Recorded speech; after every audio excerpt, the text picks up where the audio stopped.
السلام عليكم. النهارده هنتكلم عن البرايفسي ماسك في كاميرات هيك فيجن. البرايفسي ماسك ده شغلته ايه؟ ان هو بيخفي اجزاء من الكاميرا مش عايزها تبان لا في التسجيل ولا في العرض المباشر.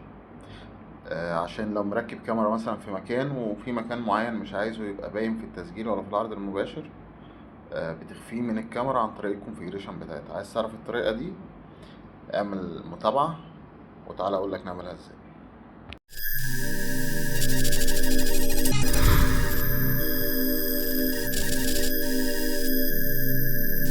الطريقة، هو في طريقتين للموضوع ده.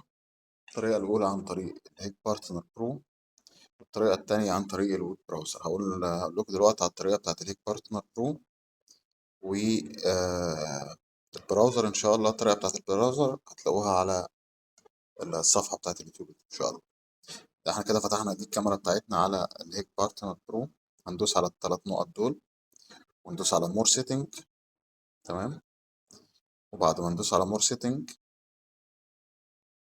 هندوس على ايمج، ومن ايمج هندوس على برايفسي ماسك. تمام. برايفسي ماسك عندنا هنا في حاجة اسمها رول درو، هندوس عليها.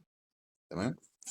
وبعدين نختار الحتة بصبعنا كده، نختار الحتة اللي احنا عايزين نخفيها من الصورة.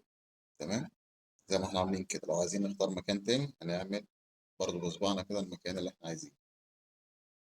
تمام. وبعدين ندوس اوكي، وبعدين نعمل انيبل،